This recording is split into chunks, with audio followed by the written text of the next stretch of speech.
আজকের ভিডিওতে আপনাদের দেখাবো কিভাবে জেপিজি ফাইলকে ভেক্টর রূপে রূপান্তরিত করবেন। এই বিষয়টি আজকের ভিডিওতে আপনাদের দেখাবো। তো আসলে এখানে কথা বলে বোঝানো যাবে না, চলুন আমরা এক এক করে সবগুলি দেখি। তো কীভাবে করা যায় সেই প্রসেসটাকে আমরা দেখবো। আমি রাসেল মোশাররফ, কোহিনূর গ্রাফিক্স চ্যানেলে আপনাদের স্বাগত।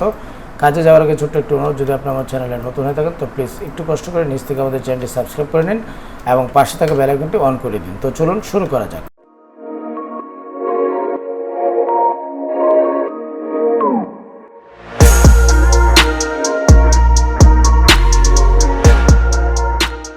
এই লোগোটি যদি আমরা চাই এটাকে আমরা ভেক্টর রূপে পরিণত করব, তো আমরা এটা খুব সহজে কীভাবে করতে পারি।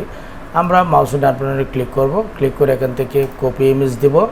কপি ইমেজ দিয়ে আমরা ইলাস্ট্রেটরে চলে যাব, তারপর কন্ট্রোল ভি দিয়ে পেস্ট করব। এখন এখানে লাল এবং ব্ল্যাক আছে, তো যদি আপনারা কালারিং করতে চান, কালারিং কোনো কিছু, তো সেক্ষেত্রে আপনারা যেটি করবেন, এখান থেকে উপরে দেখেন লেখা রয়েছে ইমেজ ট্রিচ, এখানে ক্লিক করবেন। ক্লিক করার পর এখানে দেখেন 16 কালার রয়েছে, তো 16 কালারে ক্লিক করবেন। যদি কালারিং কোনো কিছু করতে চান, যে কোনো কিছু হোক, এই যে দেখেন এটা ক্লিয়ার হয়ে গেছে আগের চেয়ে, তাই না? ওই যে আমি একটু দেখালে কন্ট্রোল জেড, এই যে দেখেন আগে এরকম ছিল আর এখন এরকম হয়েছে।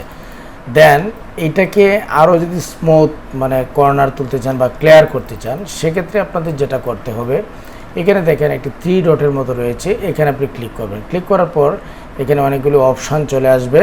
তো সেই ক্ষেত্রে আমরা যেটি করব, আমরা এখানে একটি ক্লিক করব। ক্লিক করার পর এই যে পাত রয়েছে আপনি, এবং উপরে কালার রয়েছে, কালারটাকে আপনি কি করতে চান, যদি একটু উপরের দিকে দিতে চান তাহলে কালারটা একটু মানে কালারটা কিন্তু চেঞ্জ হচ্ছে। তো আমরা যদি একটু পাতটাকে যদি কমাই তাহলে দেখেন কি হয়, এটা পরিবর্তন হবে, আপনাকে দেখাবে এখানে। এই যে দেখেন একটু অন্যরকম হয়ে গেছে, তার মানে আমাদের বাড়াতে হবে। তো এটা আপনারা একটি দুইটি কাজ করলেই আপনাদের এই যে দেখেন অনেকটা কিন্তু স্মুথ হয়ে গেছে। আর একটু যদি বাড়িয়ে দিই তাহলে আর একটু ক্লিয়ার হয়ে যাবে। ওকে, এই যে দেখেন অনেকটা কর্নার কিন্তু সুন্দর হয়ে গেছে।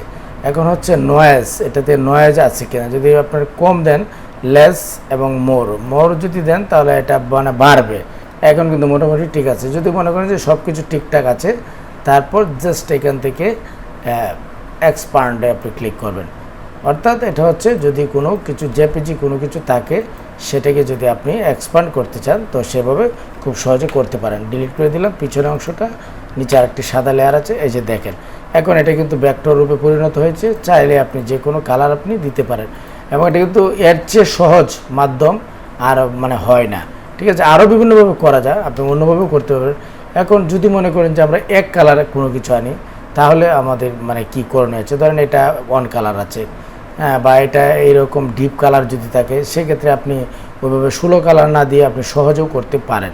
যেমন ধরেন এটাকে যদি আমরা করতে চাই, এই যে মাউসের ডান বাটনে ক্লিক করব, কপি ইমেজ দিব, আবার ইলাস্ট্রেটরে যাব, ডান দিকে যাব, তারপরে এখানে নিয়ে যদি এক কালার করতে চাই, জাস্ট এখানে ইমেজ ট্রিচে ক্লিক করলেই এটা এক কালার হয়ে যাবে। দেখেন ম্যাজিকের মতো কিন্তু হয়ে গেছে, অথচ আপনার হাতের কাছে, অথচ আপনি যদি না জানেন তাহলে মনে হবে যে মানে এটা আসলে এক ক্লিকে কীভাবে পাথ ফাইন্ড করা যায়।